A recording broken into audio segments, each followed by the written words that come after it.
শুক্রবার দিনটা এমন একটা দিন যারা চাকরিজীবীরা আছেন তাদের কাছে এই দিনটা কিন্তু অনেক বেশি স্পেশাল আর সারা সপ্তাহ ওয়েট করে থাকে যে এই দিনটা কবে আসবে। তো আমাদের বাসায় যেহেতু সবাই চাকরিজীবী এর জন্য শুক্রবারের দিনে সবাই বাসায় থাকে। এর জন্য সকালবেলা উঠে এই মজার একটা নাস্তা বানিয়ে ফেললাম। আর শীতের দিনে কিন্তু এই খাবারটা অমৃত লাগে, গরমের দিনে এতটা ভালো লাগে না। তো সকালের নাস্তার জন্য আজকে করেছিলাম ভুনা খিচুড়ি আর সাথে হচ্ছে ডিম ভাজা।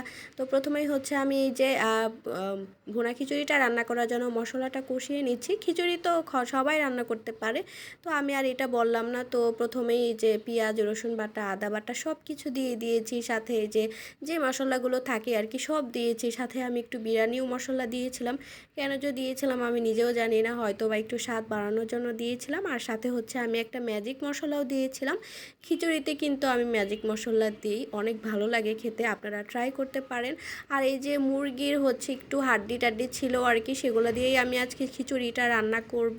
মুরগি বা গরুর কোনো কিছু দিলে কিন্তু খিচুড়িটা খেতে ভীষণ মজা হয়। যেহেতু অল্প ছিল আমি অল্প দিয়েই রান্না করলাম, গ্রানটা তাহলে অনেক সুন্দর আসবে। তো এই তো কিছুক্ষণ আমি মুরগিটা কষিয়ে নিচ্ছি, তারপরে এখানে চালটা দিয়ে দিব। এই তো আমি হচ্ছে কষিয়ে নিচ্ছি, আর কোনো প্রকার পানিই দিব না এখানে, কারণ মাংস খুবই অল্প ছিল। তো এই অল্পতেই কিন্তু সিদ্ধ হয়ে যাবে। আর এখানে আমি চালটা দিয়ে দিলাম, সাথে আমি কিন্তু সবজিও দিয়েছিলাম, আলু আর ফুলকপি দিয়েছিলাম। খিচুড়ির সাথে আমার কাছে মনে হয় আলু ফুলকপি শীতের দিনে খুব ভালো যায়, খুব ভালো লাগে খেতে। এই তো আমি সব কিছু এখন একসাথে ভেজে নিব। আমি যে সবজিগুলো দিয়ে দিচ্ছি, সবজিগুলো খুবই অল্প পরিমাণে দিয়েছিলাম, তারপরেও দিয়েছি কারণ আমাদের বাসায় একদমই কেউ সবজি খেতে চায় না। খিচুড়ির জন্য যদি সবজিটা খাওয়া হয় তাহলে কিন্তু খুবই ভালো হবে।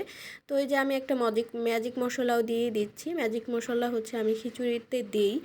তো তারপরে হচ্ছে আমি কাঁচামরিচও দিয়ে দিলাম। আমি হচ্ছে খিচুড়িতে অল্প ঝাল দিয়েছিলাম, যেহেতু বাসায় হচ্ছে বয়স্ক লোক প্লাস হচ্ছে আমার বাচ্চাও খাবে, এর জন্য হচ্ছে আমি ঝালটা কম দিয়েছিলাম, এর জন্য কাঁচামরিচটা দিলাম।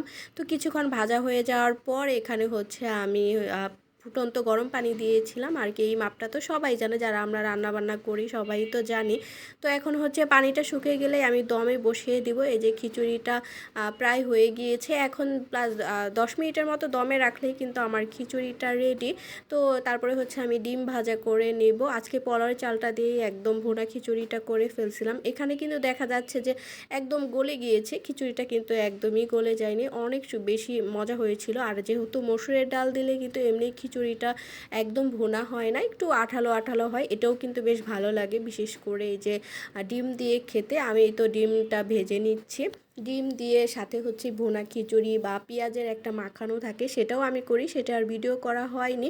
আর যে কোনো কিছু শেষে তো লাস্টে ধনেপাতা থাকবেই, আমি ধনেপাতা দিয়ে দিলাম। একদম অনেক বেশি সুন্দর কালারফুল লাগতেছিল, মানে মনে হচ্ছিল যে খিচুড়ির ভিতরে সবুজ কিছু দিয়েছি আমি এরকম।